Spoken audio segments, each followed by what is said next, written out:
Black space is a place for us. Real people with real issues. Discussing real topics. Black space.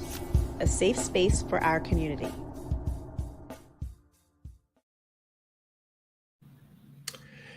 Hello, everyone, and welcome to Black Space Live. I am your host, the Lamar Penny Finley. Tonight we got a good show for y'all. Entitled is "Did Feminism Destroy the Black Marriage?" But before we get into that conversation, before I introduce my guest, listen, do me a favor. Do me a favor. You got to do me a favor before we move forward. You got to do me a favor. Do me a favor. Like the video, subscribe to the channel, and also share this good content. Sharing is caring. When you are stingy to people, they'll be stingy to you. Wise words from my nephew, who I think was like 2 at the time when he shared those words of wisdom. Y'all know I can talk to y'all all night, but with me to join in on this great conversation is my guest tonight, NiQ. NiQ, welcome to Black Space Live. Thank you. Tell the people about yourself. My name is NiQ. You can find me on Instagram, Network _NiQ, or Facebook, NiQ Love.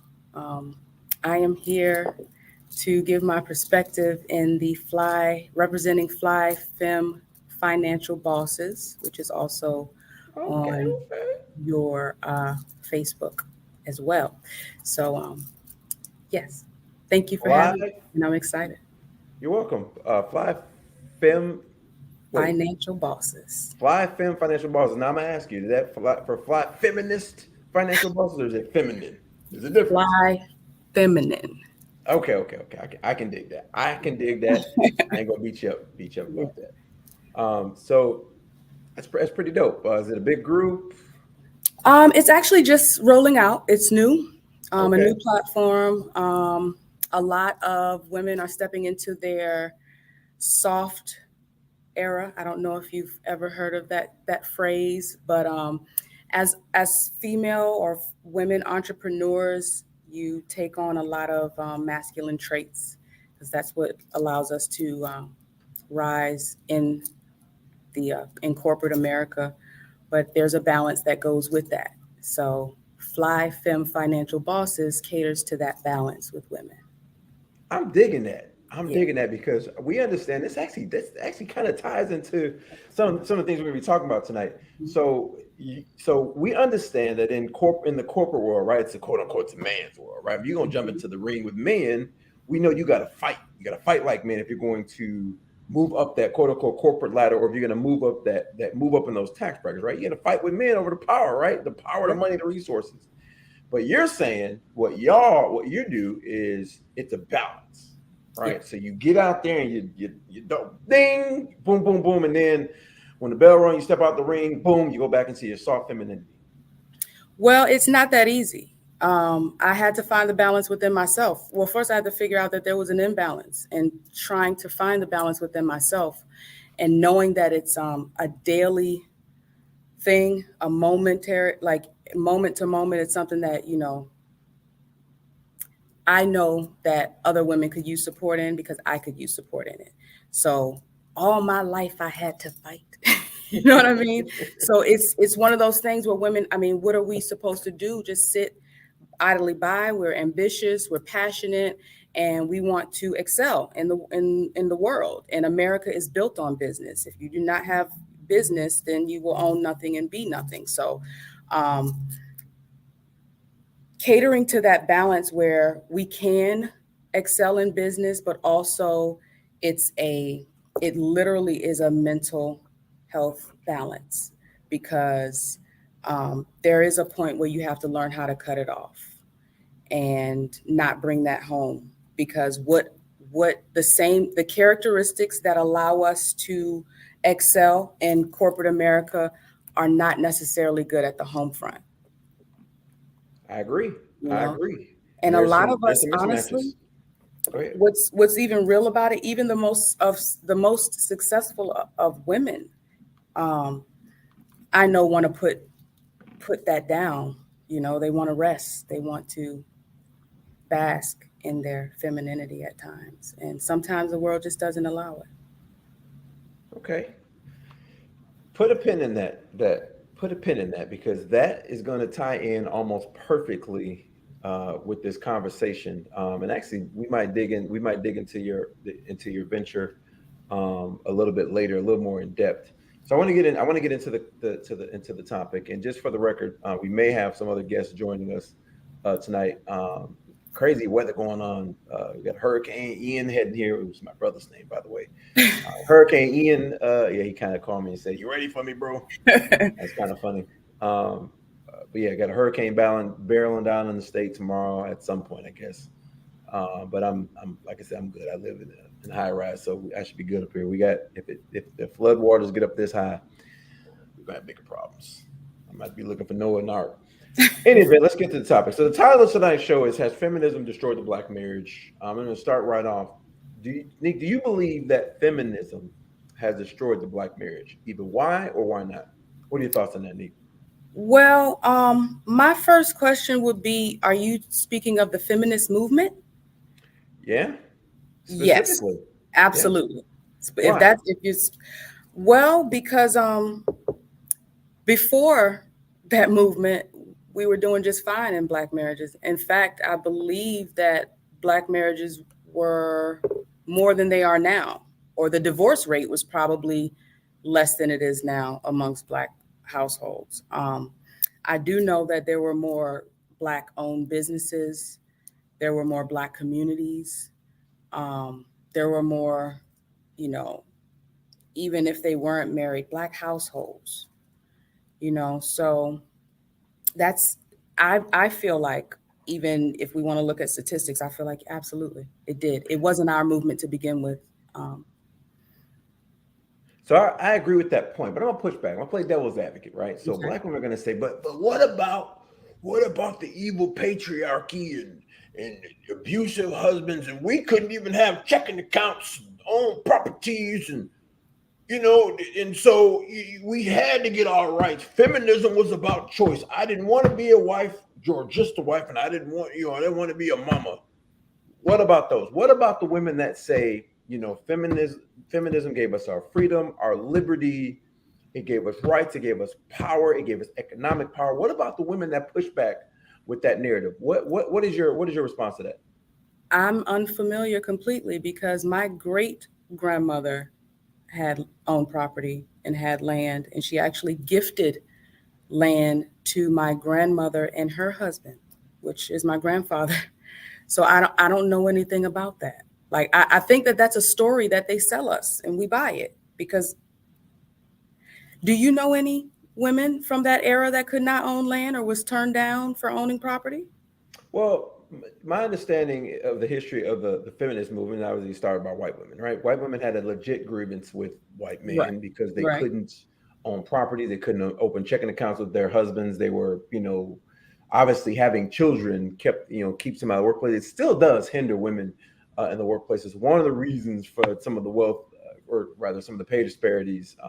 Is that if you decide that you are going to have children, you have to take time off work to literally give birth. You have to take maternity leave to give birth to that child. So it's going to put you at a disadvantage. But a lot of white women had a legit grievance, in my opinion, with white men because they could not own. Now, I don't want to go too deep in down that rabbit hole of the quote unquote patriarchy because I don't believe in the evil patriarchy. And I don't want to get too far down the rabbit hole. And I have my reasons for that.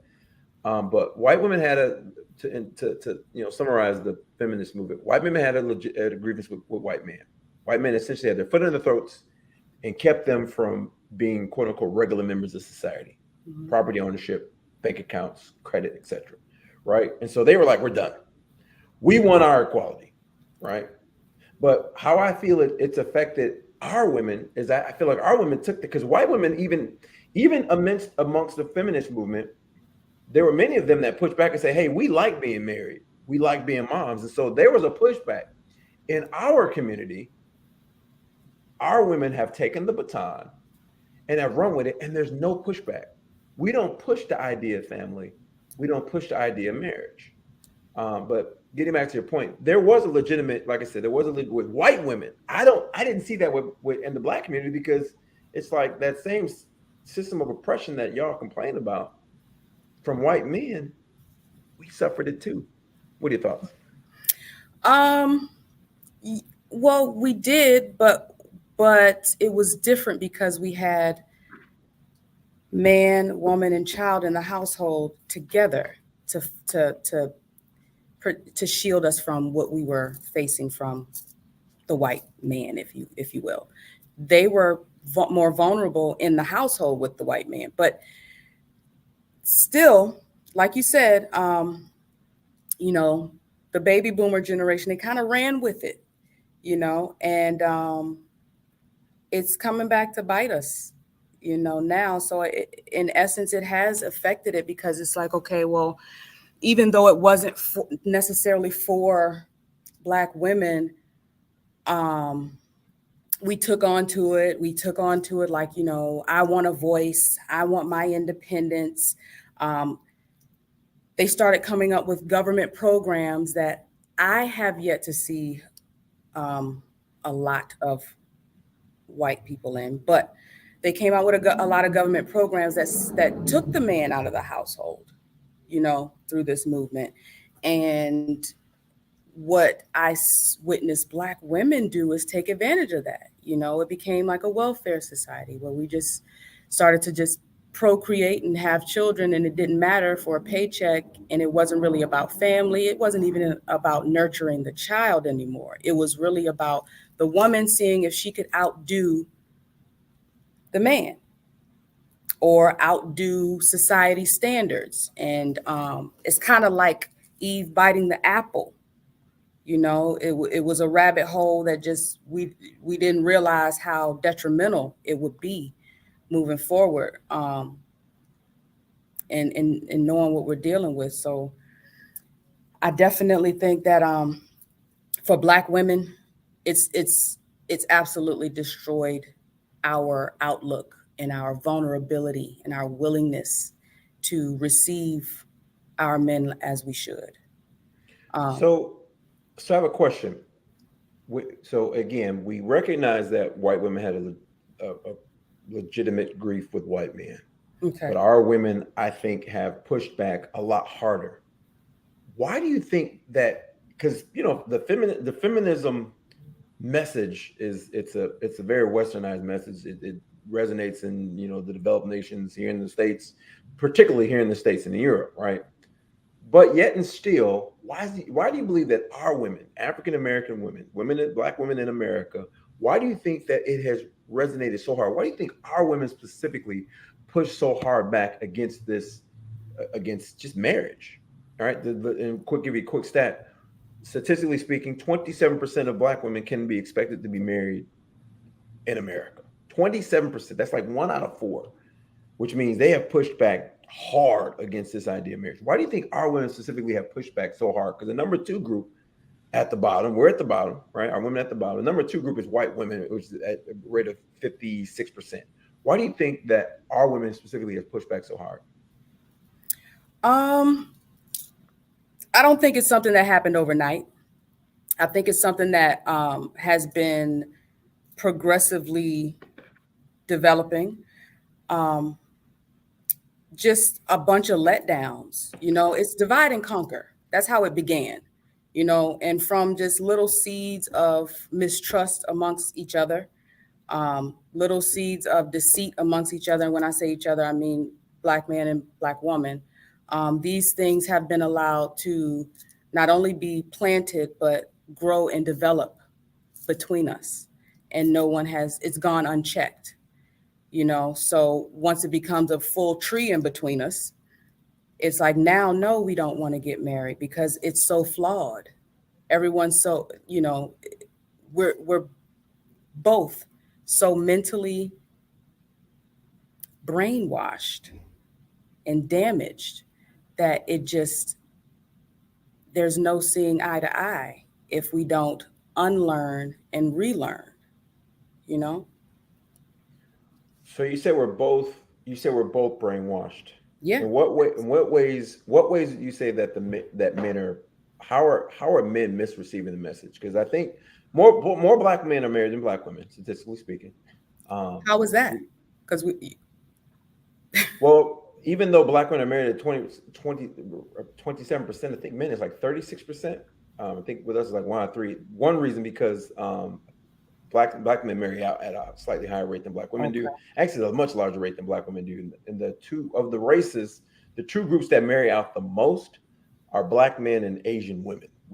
Those two groups, and it's not a high percentage. It's not like it's in the age or something like that, but it's a significant number. But those two groups marry out the most, and so for that reason, black men, I think we marry at a rate of 14%. I think we're married interracial marriages, and black women is less than. You guys marry out at a smaller rate. Black women have become so defiant. We don't want to listen to anybody. We don't trust enough to listen to anybody. What we trust are our own results. And that usually happens in academia or corporate America. But however, us trusting those results and relating to those results, the characteristics that got us those results will never yield us a marriage. So it's something that we have to come to grips with.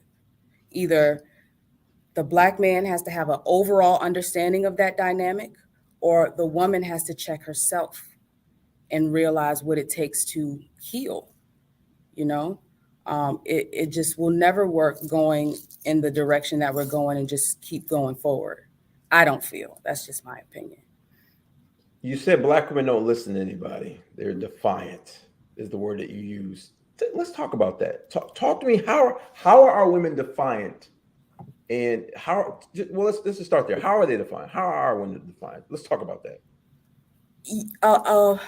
Me as another black woman, I can't even hold my sister accountable without her thinking that I'm hating on her or that, I'm something. I've seen black men have brotherhoods where they can, correct one another, check one another, build one another up, even though black men have a bigger ego. It's like women are just, things have gone unchecked for so long. It's so easy for, if you were to check me here publicly, for me to say, oh, you're talking to a black woman like that. Da, da, da, da, da. And it's like everything comes back to just chaos. I don't have the reason for it, but I do know that it's there. And I do know that I see it like in a lot of us women, and women that I love. I call it a beast that's hidden within. I've seen, even myself get into a relationship or have a male suitor try to, date me or whatever. And it's almost like if he can't provide more than I'm providing, then it's almost like I should just have a roommate, my best friend be a roommate. What is, and this is me before my healing. I would look at him like, what are you good for besides sex? What are you providing actually? Provision, protecting. What exactly are you doing? And even in that verbiage, it makes someone feel less than. So with women, we get to learn how to speak and communicate. Tone matters in getting this across. It's going to take work from both sides, which is why I'm so proud of the platform that I'm building, because it allows for us to check these things that have gone unchecked for so long. Things that we want our feather in our cap for creating six-figure business. If you look on the Forbes list, most of those six-figure or companies that are top are held up by Black women. You know what I mean? And if we do that for so long, then we start to think, okay, well, we're the prize now. Like, you do what I say, get on all fours. I need this move, this, that, and to have a respectable man, you just don't approach it that way. There's a way to do things, but again, if it goes unchecked for so long, that's just how it's going to spill out. a black man is not going to respect it, and a woman will never get married. So one of the pushbacks to what you're saying, right, would be, I'm going to give you the pushback, play devil's advocate, right? So I've gone out here and I built myself up and I've got it together. He need to have it together too. Why he can't be on my level? Don't you tell me I can't get out here and get my money. I like to live a certain type of, I'm just being the stereotypic. I'm showing you the negative stereotype and kind of give you the pushback because I don't like it personally. I'm not, and I say this a lot. Why can't our women walk and chew gum at the same time? Because the pushback is that why can't we be successful, right? And that's not the problem. The problem is your success, because with respect to education and income, the most successful women on the totem pole are Asian women, right? But yet they're married at a higher rate than even white women. And so it's not the success that's the impediment to marriage and coupling. It's the attitude. So why do you think, first of all, why do you think that our women have that bravado, that bravado and the attitude that prevents them from coupling with men? I don't know. I'd say for me, it was a lack of etiquette, a lack of real femininity. And I didn't know it until it had grown into a full man, to be honest with you. You don't realize it because you're becoming so successful, and it's like, this is everything that's right. You know, someone tells you that it's wrong, then you think that they're hating on you. You know what I mean? So it's really, really a delicate line, you know? I say etiquette. I say what's missing is etiquette, therapy. These are all things for any entrepreneur, for that matter, but specifically Black women. That should be part of it. Therapy and etiquette. What are some things? Give me some tangible things, right, with respect to etiquette? Because another pushback that I get, like in some of these discussions, there's things they bring up, things like wife school. They tell our women that you're masculine, and the pushback is those are the Eurocentric ideas of what femininity is, and blah blah blah. Right? Give me some tangible things that our women do that you can identify as barriers. Like for Showing example, up one in from public with pajamas, bonnets. Shout out to the ball game. Oh my goodness, our mouthy, our tone, condescension.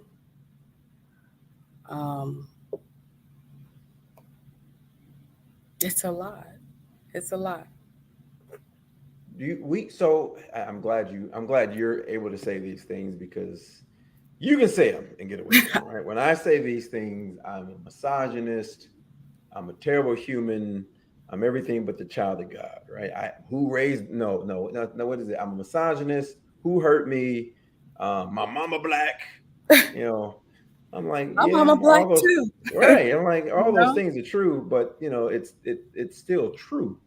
Um, if I take shots at men, I don't, or when women take shots at men, I don't hear people saying, your daddy black, but a lot of those things are an impediment, right?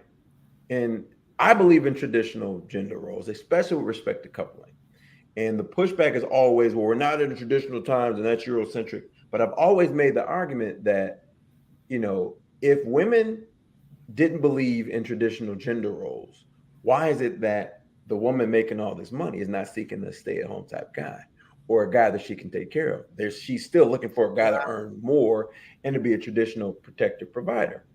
And so but I don't ever hear anyone pushing back against that. It gets quiet. I mean, you can hear a mouse, a mouse pass Gad's crowd. It gets very quiet.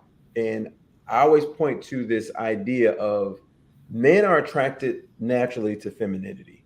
That's your kryptonite, actually. It's our kryptonite. Feminine women can tame the most masculine of men. And I believe that women are attracted to more masculine men. And I think there's a huge mismatch in our culture. What do you think our women get this from, though? Where do you think they get this? Get the idea of the pajamas in public and the aggressive masculine attitudes, the mouthpiece. That's for me. That's number one. The mouthpiece, that aggressive, curse every third word, mouthpiece. What do you think they get this from? Because it didn't come from nowhere. What do you think our women today get these ideas from? Who's role modeling these things? TV, parents, media. It has to start somewhere, because even with the parents, I would say, they had to be taught something too by their parents. So it's like it had to start somewhere. I would say it comes from media first, and then I would even venture to say it comes from Black men, and how, the lack of their reaction to the lack of respect. What do you mean our reaction to the lack of respect? What do you mean? If you are not an emotionally intelligent man, your reaction to disrespect may be a little non-traditional, if you will. You know what I'm saying? It may be. What do you mean by non-traditional? You can speak frankly. Speak freely. You might get cussed out. You might get choked out. You know what I'm saying? And these type of things create masculinity in men. In women. If you getting beat up every night by someone who is not your husband, he's your baby daddy, he don't even live there, and your children are seeing this, what do you think they're going to experience when they grow up? How do you think they're going to behave? What characteristics do you think that they're going to think is okay and is not okay? Even if they don't grow up and think that getting beat on is okay, let's just say a young woman, how do you think she's going to respond to a man? Aggressive, because she's not going for it. You know what I'm saying? She's seen what her mom went through. She's not going for it. So she's going to be super hyper masculine out of trauma, and again, it goes unaddressed because all her mom can say is, baby, you didn't end up like me. I'm proud of you.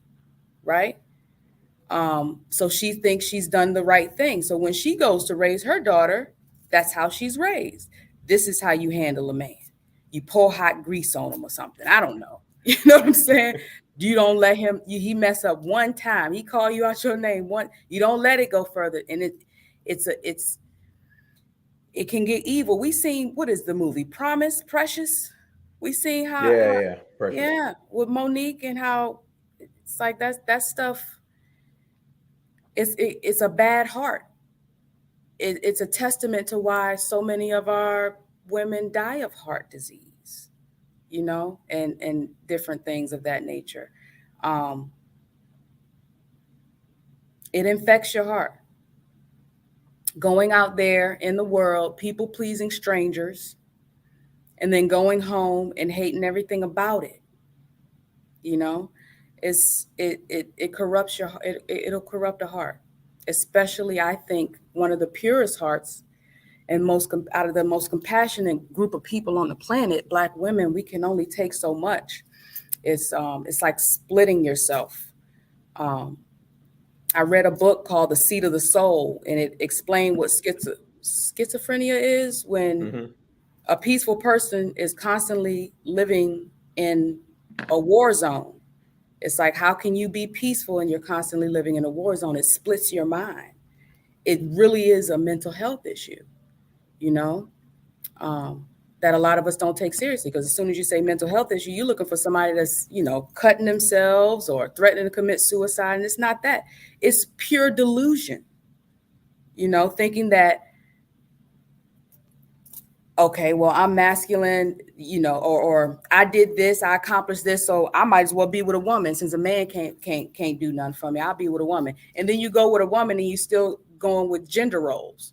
You know what I'm saying? It's like none of it really makes sense. And I'm my own testimony to how much of a lack of sense it makes, and the healing journey, and how it will corrupt your soul and your purpose. So there is a distrust between the genders in our community, right? We see it, Absolutely. right? Mm-hmm. And you said that, you know, this negative cycle and the mismatched relationships, I shouldn't say mismatched relationships, and the toxic relationships that we have in our community are role model in the house or role model in the media. In fact, it was what is it? This Ayala Vanslant that said Yes. that our women are out of order, and she said that they're paid to be out of order. We Wow. role model the negativity. You look at some of the more popular figures in Black popular culture, right? Who they Female push Black, to or the forefront. woman Black, Yeah. It's the yeah, people who like they push to the forefront. What happened to right, Lauryn Hill? You know right. what I mean? The ones that they push to the forefront, like, oh my goodness.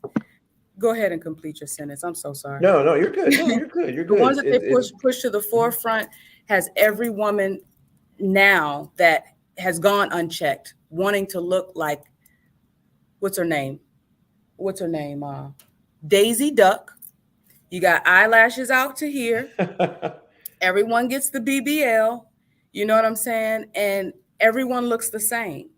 So it's no longer, that's how you know, like, it's no longer even about your heart anymore and who you are anymore. You know, you just want, this is the microwave generation. Everyone wants just to look like a couple, look like success, and not really be what it is. Substance is a thing of the past. there is no substance. There is no substance. And it's funny you bring up the lashes and the makeup and the hair and stuff like that. It's our women today are literally the what was a caricature of a woman back in the 90s. It was a joke. You think of the episode of Fresh Prince where he was, I don't remember who he was dating at the time, but they were kind of you remember the episode, he was stuck in the thing, and Tisha Campbell's character, she took off her nails and Oh, gave it to her, and took off her wig, and and Will kind of put those things on and making fun of her. It used to be a joke back in the day. I'm like gonna get you, sucker. Wanda, what was it? Yeah, I'm well, gonna yeah, get you, yeah. sucker. I'm gonna get you, All of sucker. Where these, the girl he was on the date, and oh she my took goodness, took off her she took a legs. leg. Yeah, and yeah, Wanda. All those things were like, it was a joke. It Yeah. was a joke, but now it's embraced, Mm-hmm. and it's primarily embraced by us, and of course, Black people have a huge influence on the culture, because they love our culture. They love our popular culture, at least, and so Mm-hmm. now it's beginning to reverberate in other communities. But we embrace it. We embrace it. I always wonder, where did that come from? Because with respect to marriage, right? And I have this argument all the time. With respect to marriage and finding a wife, Black men aren't looking for that. It'll get you BBL will get you sexual attention. That stuff will get you sexual attention, but it won't get you real attention. So again, and I asked this question, and because we're pretty much the same page about a lot of stuff. Why is it? Why do we embrace? Why do our women? Why do you think our women embrace it? Why do Because they embrace the caricature? it looks like that's what's being embraced in the world at large. When you go on your social medias, when you go on, when you watch TV, it looks like that's what the world is embracing at large. So when we do it, we're thinking, okay, so now I can get out of my little hometown and I can be embraced by the world at large. And before they get to my corrupt heart, all they'll see is my physique, and I'll be able to get what I need and go. Or manipulate the situation to what I want it to be. So it looks like a win-win situation when you look at it from TV, because on TV these women are coupled up. They're partnered up. They're not complaining about anything. You see Cardi B, nails out here, WAP, and she, for all intents and purposes, she has one of those power couple relationships that Black women look for. And we're chasing waterfalls. We're chasing illusions. We are being, we're delusional ultimately. I've used that word many times and have watched over my shoulder as I walked out of the public after using that word, delusion. I agree. I think that a lot of things that you have identified, I've said, the attitudes are an impediment. The caricature of, what women, should look like are an impediment, which is ironic, is that in the 80s and 90s, there was a natural movement, and our women embraced it. And some of it did in the 70s too. So Afro was a natural, but we embraced the natural look. And we just kind of like taken that and said, nope, no more. We don't want to be natural anymore, because Black women set the beauty standard. I will stand on a mountaintop and declare it. Black women are the standard of beauty. Absolutely. Black women are because y'all come in. I mean, and even that caricature is a standard of beauty. That's Sarah Bartman. They just media. Okay, so in the 80s, crack is what destroyed the Black community.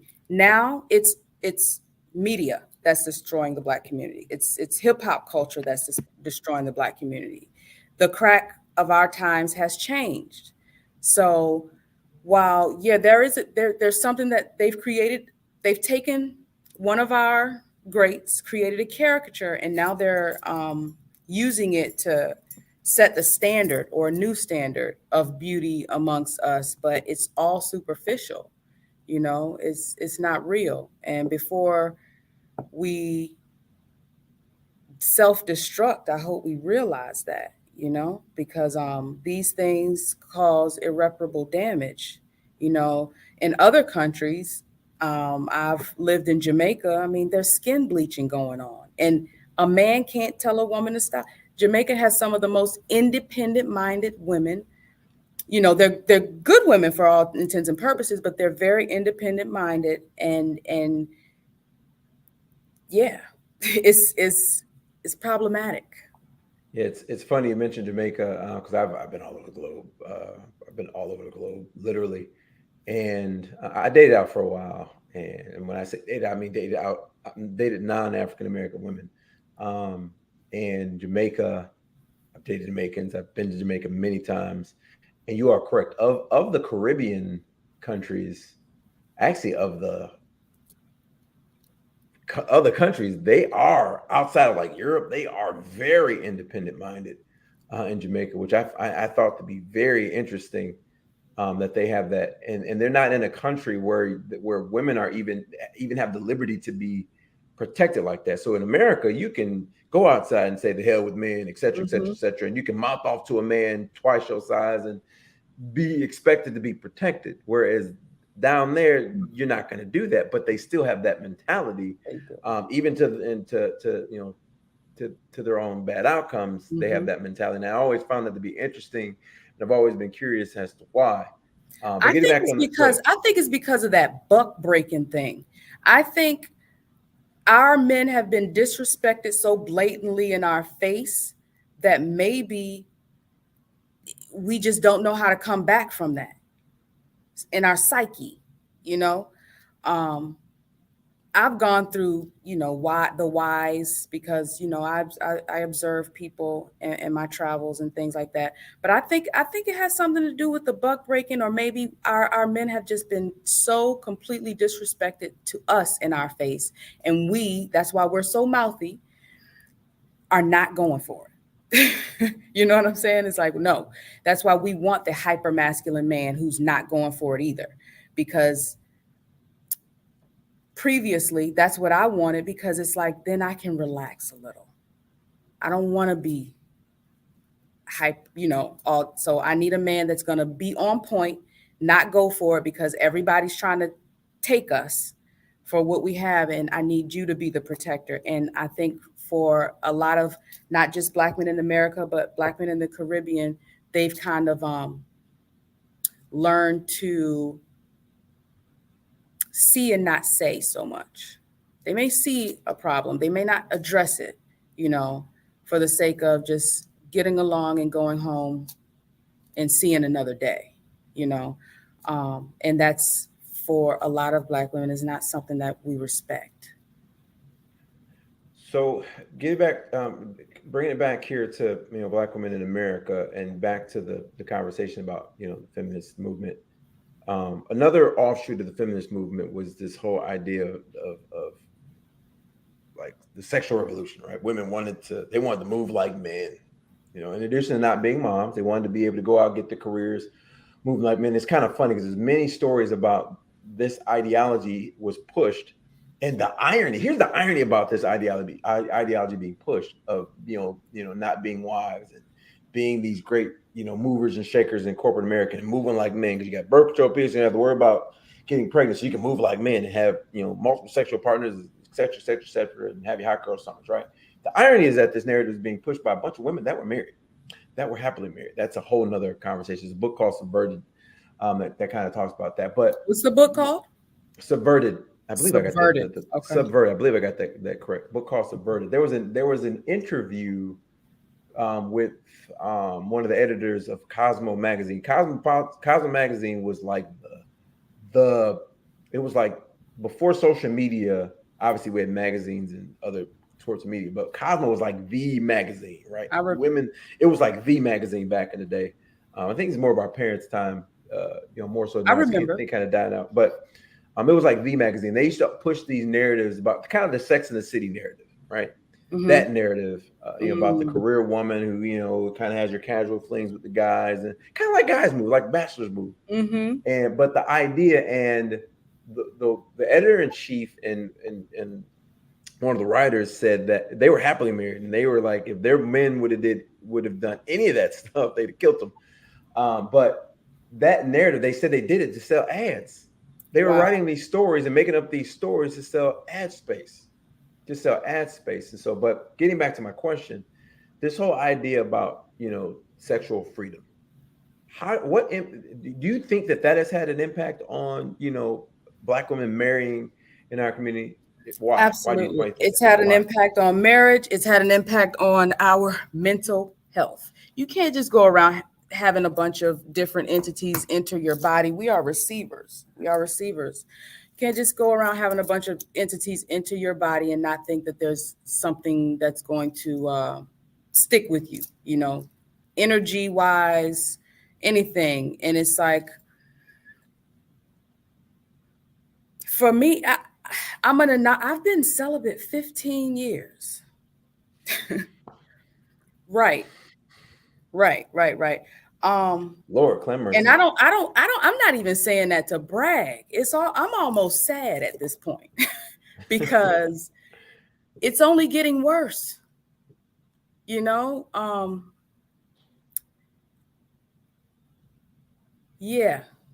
That is a side note. That is something that only women can do. Men cannot do that. Intentional celibacy. Well, now it's not intentional. Now it's not intentional. It's just like, where is every real human being? Because now we don't even know if we're walking around with real human beings anymore. It's just about loving yourself, like not just wanting yourself to be all over the place, and knowing already that you were birthed in trauma and there's already things that need to be healed. Why add on to it? Why add on a bunch of extra stuff to it? You don't know what this person is going through, and you just, for the sake of 15 minutes of fun, you want to just let this person enter your body. And then you have the orgasm, and then you have so much clarity, and it's like, I didn't even have to do that. So it's like, why? But the pushback would be, so here's the pushback. Men do it. Men do it all the time. Why can't, if he can do it? Let me stop with that. No, stereotypical. Men but if do men, do there it, was the pushback would be, if men can do it, why can't women do it? Because we're different. Why do you, as a woman, and I'm talking to a woman, why do you want to be like a man? Why do you want to be like a man when we have the ability to carry life? The breasts that God gave us are not dysfunctional. We can actually bring humans into this world. We operate from our heart chakra up. Why do you want to be like a man who operates from his root chakra? Like, take pride and have value in the fact that you are different. Don't want to be like. That's how we got into this, trying to be like. And now we're in a rabbit hole can't nobody get us out of. I could try, but I mean, it's going to take all of us and God to get us out of this one, because we thought it was something that what we have to do, both of us, male and female, is realize who's feeding us stuff and not always be so hungry to take a plate from someone, because sometimes our enemy could be feeding us something and there's poison in it. And that's exactly what happened with the feminist movement. That's exactly what happened with what you were saying, the bunch of married women giving advice on birth control. They're giving us food that has poison in it, and we got to watch who's handing us these plates. It's the same thing going on in politics. If you want to get into that, the Democrats say they're doing all of this stuff for people. I remember Nancy Pelosi say, no, we're going to take care of them. It's like, you're going to take care of who? How's she doing? 81 million people to have voted for this man. This has been the quietest 81 million disappointed people I have ever seen in my life. And that's why I know something is seriously wrong mentally. People are fighting battles mentally that they're too ashamed to speak out on so many levels, because they might get the pushback from the angry Black woman and they don't know how to handle that. You know what I'm saying? We get to allow ourselves to be wrong to each other. Like, you can be wrong. Yeah. Be safe with me. Be wrong and be safe with me. You said something that I've never actually heard anybody say with respect to this whole conversation of moving like men. And you said, why do you want to be like men? Why do we want to be like men? That's a very good question that I'm going to steal, and I'll send you a royalty check because I use it. That's a very good question. I literally have never heard that question asked when I've asked a question about between the two genders, because there's definitely an issue within our community of competition amongst the sexes. And if you ever have the opportunity of sitting on the stage with George Milton, he's one of the hosts of the show. Shout out to George Milton, man, that brilliant mind. He talks about this competition between the sexes. Black men and women are competing with each other. That competition, instead of coupling, right, and working together, we're competing, and that is adding to the destruction. It's definitely adding to the destruction of our community. And one of the biggest things that I push back against, and I talk about this all the time, because I'm going to kind of move back into the marriage conversation, is that, if one person can build, right, two people can build more. George said, Black men are strong, but with the right woman, he's a superhero. We got to listen to one another. If I'm building on this end, you're building on that end, and we choose to couple. If you giving me advice or pointers, babe, listen, that might be a blind spot. You could do this differently. It'll help, on that end. If I don't want to listen, I've been doing this by myself before you got here for however long. Stay on your side. I know how to, it's like we got to learn we got to trust one another to listen to one another, and one thing that we don't want to be is wrong, because for the wrong Black woman, if you're wrong, you're going to get chewed out for the rest of your life for being wrong one time. For real. That's true. That's true. I've made that argument as well. Mm-hmm. Black men don't have the space to make mistakes that other groups have. Here's an interesting stat. To throw at you. A lot of pushback against, like, when we talk about, because my next question is going to be about leadership, is that the pushback is that Black men are abusive. Grandpa was abusive and grandma stayed in this abusive relationship, which I think is utter nonsense. You know what group has the highest rate, at least in this country, of spousal abuse? Yeah, police officers, white ones. Well, yeah, them that group specifically, but in terms of race, our Latin brothers and sisters have the highest really, rate. Yeah, and they have the highest rate. The highest rate. Listen, when I go to the highest rates of marriage. they are so predictable and they are very loyal, because when I go to the store, I never see a Mexican, Hispanic woman paying for her groceries. I see that man pull out a wad of his cash and pay for those groceries. I don't care how little he is, he got his cash. I don't see no EBT card. I don't know what they do with it, if they got it or not. But when I go to the stores and I'm in line, that's what I see. You know what I mean? They still do the traditional gender roles. Because that's the respect. So, and I often say this. How do we get our respect back? That's a good question, because I often say this, right? And when I hear about what our women want out of the man, right, I say that y'all don't want the dude that worked the plan. He got to work it and own it, right, in order to get that kind of respect. Whereas, Jose can, he can be out on the corner selling fruit and still come home and get the same respect that Chad the banker gets from his wife. And I will never understand because Jose is that dynamic. What Black men and women, we may be consistent. Let's just say we find something like that nowadays, and if it's an argument, the Black man is going to take that money away. He's going to stop, or somebody's going to stop their duty, and that's not how it works, because it's like a tit for tat now. So now you mad, now I can't get the car, or now you mad and something, and it's like, whether Jose and Maria have a fight and Maria got a black eye, Jose gonna still fulfill his obligation and Maria gonna still fulfill her obligation. You know what I mean? It doesn't work like that. We hold our grudge. Oh, no, you didn't. The fight may be over in 5 minutes, but the argument continues for the next 5 years. So I have a question. But I thought a question with respect to leadership, right? So I'm going to assume you believe in traditional gender roles. Yeah. Yes. So you believe that men are the head of the household? Yes. Do you believe that Black women as a whole believe that? Hell no. Why? I know they don't. Why? I was raised by a Black woman and man. Why don't they believe that?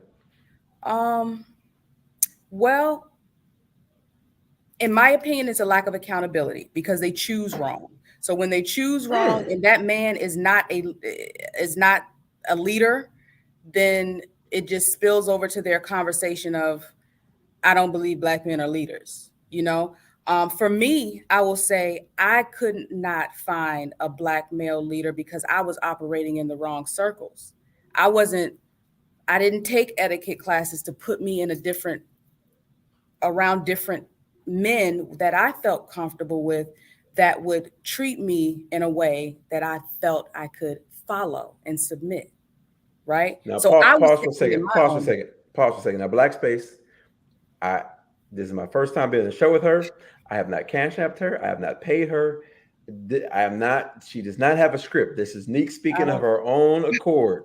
I promise that, because I have a reputation of saying some of the things you're saying, but continue. Don't let me stop you. So yeah, I have never actually watched the show, or I've never met Penny. So this is definitely coming from my own growth and seeing how, like, just recently, how I've been standing in my own way. Like, I almost had that same conversation of, I can't find a good Black man, or not one that I want to submit to, and it's like, that was me. That could have been my end all be all conversation, but I had to go back and be like, okay, so what, the type of men that I want, they may not want me on this level that I'm on. So how do I build myself up and to get to a level where I am attracting the type of men that I want, that I want to submit to, that I want to, because I know there's men like that. I see them, and I'm like, wow. I love a man. It's almost like when I was in high school, I used to say, if I don't marry a guy like Tupac, I'll never get married. So this was when I was into the whole hyper masculine man. He's got to protect me. He's got to be mouthy, so I don't have to be mouthy. You know what I'm saying?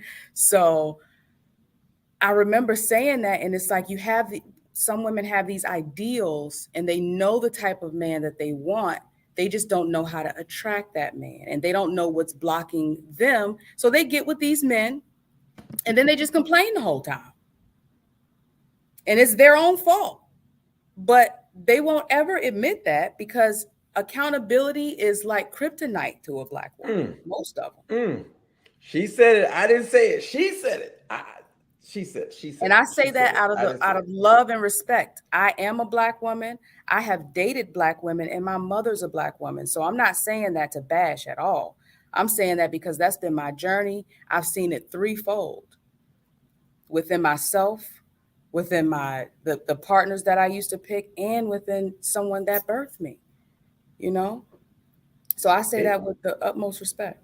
And I appreciate you being on this show, because for you to get up here and say we need accountability as well, and I chose wrong, and I had to figure out how to put myself into a position to attract that type of man, and a lot of women won't admit that. They will blame the crop in which they are harvesting from versus the field in which they're trying to harvest. And when men push back against that, because we'll tell a man, let's flip it for a second. If I'm a guy and I'm complaining that I can't attract a certain type of woman, women will quickly, or if I'm getting used by a certain type of women, right? If I'm paying all this money and I'm not getting the results, women will tell you, listen, you're choosing wrong. You're attracting a certain type of woman. And I had to learn this myself, when I used to lead, with money and thinking that was going to attract a certain type of woman. And it did. It certainly attracted a certain type of woman. She wasn't with me for me. Yeah. She was with me for dollars. And I say all the time is that, we relegate, especially Black men, we relegate them to two things: pocketbook and a penis. We don't worry about character. And when it's too late, then we want to look for character after we've, run through enough penises and pocketbooks, and we begin to realize that. But I'm glad that you pointed it out as well, that you are what you attract, and if you want different outcomes, you have to do different things. So I appreciate you for saying that. So I want to ask another question. With respect to marriage, because in our community, we have this idea of delay. Get out there, figure yourself out, figure out who you are, sow your oats. This is what we tell our women. Then look for husbands. What do you think about? First of all, what do you think about that message of delay? No, I think for women, honestly, we should go from our parents to our husband.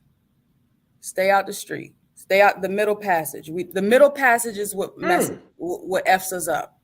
That's where the trauma. That's where we get that baggage. And she called it the middle passage. I like that, by the way. Yeah, I see what you did there. I see what you did there. But continue. That's what messes us up. It's that middle passage. And oftentimes it can be avoided, but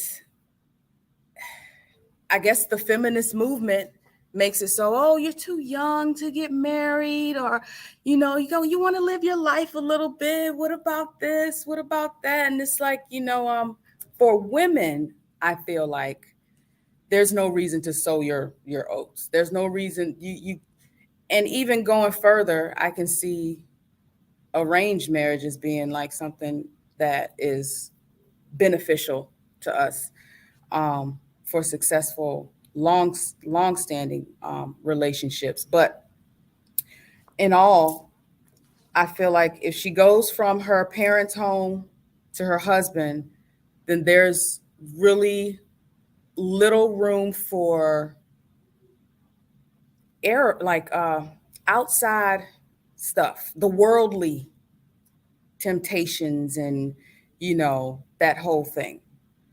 I don't know what to call it, because it's like some religious people may call it the world, or it could be just a overwhelming idleness, so you got just time for social medias and friends and going out, and you're experiencing all these different perspectives and things like that, and it can change your outlook.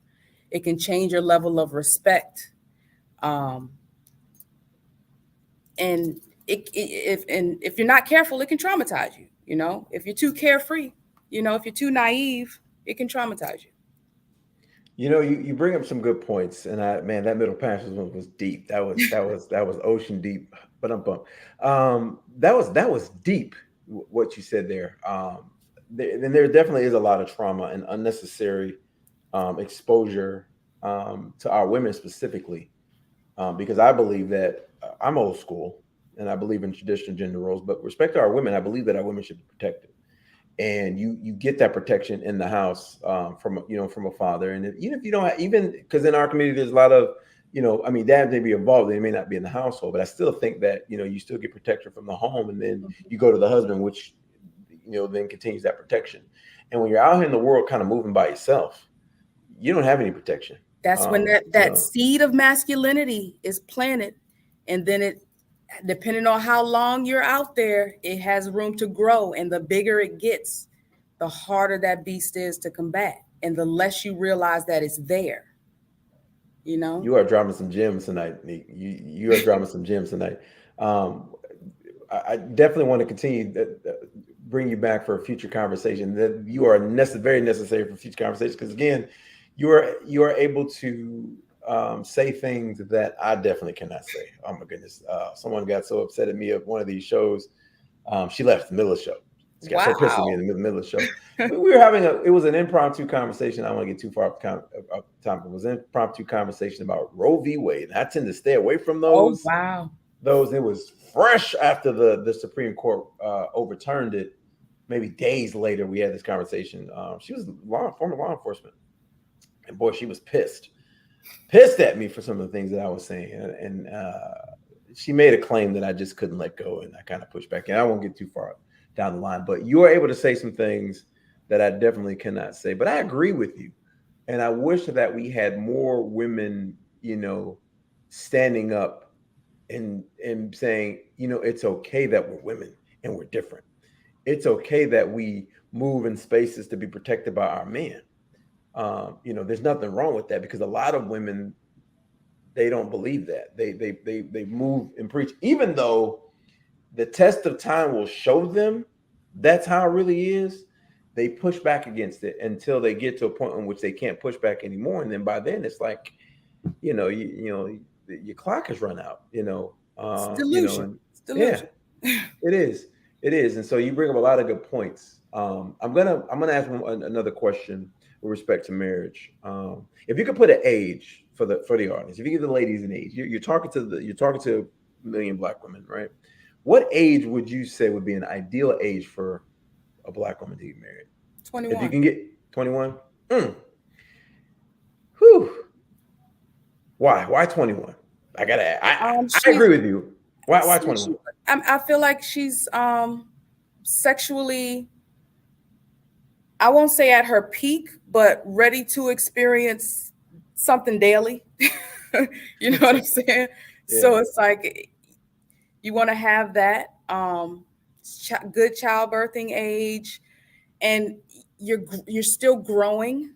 So you have time to grow into your marriage at that point, and still, raise your children and live a nice life. You can still live a full life after that. Like a lot of people think that children tie them down, but when you're doing it properly and you have the proper support, then once, they turn 18, you're preparing them to do what you have done, and you can set them off correctly, and you can go ahead and live your life. But it's too many of us that want to go and live our life, our best life. You know what I'm saying? And I'm not removed from that. At this point, I'm taking advantage of it, for me, because I don't have children. But if I could turn back the hands of time, obviously, if I knew then what I know now, things would be different. But I didn't. I had to go through it to learn it, to know it. I could look back at my grandmother. I think she was with my grandfather for 68 years. most of their life they were together. She died at what, 87. So it's like these type of things we can't fathom. Yes, granddaddy had some outside children. They still remained, you know? And See, that what's I alone is going to get a lot of that alone will get a lot of black women to push back though. They're going to, but this is the thing. why should I deal with the cheating? I don't want to deal with the cheating. My grandmother didn't have to deal with these children, but here's my thing. They still have a foundation that their progeny is living on right now that baby boomer generation don't have. So all that independence and freedom, you may have gotten a house, but probably don't have it now. You know what I'm saying? It's like grandma and them still got their house unless the next generation sold it. You know, they still they didn't leave much, but what they built while they were here is a foundation. You know, we were supposed to catapult off that foundation, not, you know, ostracize ourselves from it. We're supposed to add on to it and build up. And, you know, you can't even find siblings to get along after grandma and them pass away because everybody fighting over the money. Everybody wants to look like success to strangers. I think that one of the problems, and it's generational, because certainly every generation, in my opinion, is becoming less and less selfless. So last year, I had the misfortune of burying, my cousin and my great uncle. It was my great uncle's. So my first cousin, her husband, she lost her husband, she lost her dad. Literally back to back within a week of each other to COVID. And Hear that. but I talked about my uncle's legacy. Mm-hmm. He was married to my aunt. They got married young in their teens, and they've been married. I said 50 years. They've been married over 60 some years. Mm-hmm. I didn't know they were married that long, but I knew they were married a long time. But I knew they were married that long. But talk about the selflessness and legacy. We always talk about the bad stuff, right? You know, they built a business together. They owned a business together. They owned a couple of daycares. They owned property, but they did very well. But the thing that is most impressive, and I talked about most with him, is the legacy. All of his kids were married. They had 4 minutes. Him, my great aunt had 4 kids. They all got married. But here's the legacy part. That's step one. Most of their grandkids are married. Most of their grandkids went to college. You know, even though my great uncle and aunt kind of, you know, I don't think they weren't college educated, but you know, they built the business. You know, they're Southerners. They built the business together. They were married. You know, their kids got married, but that's the legacy. They were selfless and they stuck it out. And I know their marriage wasn't perfect, but they stuck it out because they understood that it ain't about me, right? It's about legacy. It's about family. And I watched this and I talked about that and I have great respect for that man. Even when I used to visit my aunt and uncle, I would always go in just to kind of talk to him, just to kind of get some, you know, kind of words of advice and encouragement, because you know, he was a man's man. Yeah. But I don't believe that we have that mentality. And I'm pointing the finger at our women, that of this selflessness and doing for, you know, for our families, because if we did, we wouldn't see the court fights. We would see more of the marriage. We definitely be pushing marriage before we carry. We wouldn't have this idea like I can do it alone. And we wouldn't see even if things didn't work out, we wouldn't see the selflessness as respect to kids. And we wouldn't have this thing called gatekeeping, which I won't get into that. It's the idea. It's the moms basically preventing the dads from being involved in the kids. It's called gatekeeping. But it's such a selfish nature and environment, and it's not about the us, it's not about the we, because if we understood that piece, that we are in this together, that same system of oppression that we can defeat, by the way, because we have the political access and the resources now, if we were coupling, my goodness, we would dominate. We're holding ourselves back. Yes. It's not the system anymore, it's we're holding ourselves back. We're allowing those systemic influences to kind of hold us back, and we don't see the bigger picture. And man, I push heavily about marriage because we talk about all this wealth, talk about all this education our women are getting, and I say all the time, you can't build wealth by yourself. Everybody ain't Oprah, and even Oprah's wealth is gonna temporarily benefit the community, because my prediction, I could be totally wrong, is that when she dies, it'll definitely go into trusts and foundations that are going to benefit the audience that built her, which is primarily white women. That's what I believe. Unless Absolutely. she dies Absolutely. and I see otherwise, I think it's going to be, but there's a lot of not Oprahs out there that may have gotten good careers and have had great careers. Maybe they don't make millions. They made, good money. They own homes and they'll die and who to go to. There's no kids to pass it on to. You know what I'm saying? There's no families because these women, they never coupled up. And it's like, what was the purpose of building that? Right. What was the purpose? Where's the legacy in that? And when I push that narrative, I am screamed down from the mountaintops. Well, I'm guilty of it. You know what I mean? So I can't scream at you because that hits home. So it comes down to, again, for me, it came down to just realizing that, and what can I do about it from here?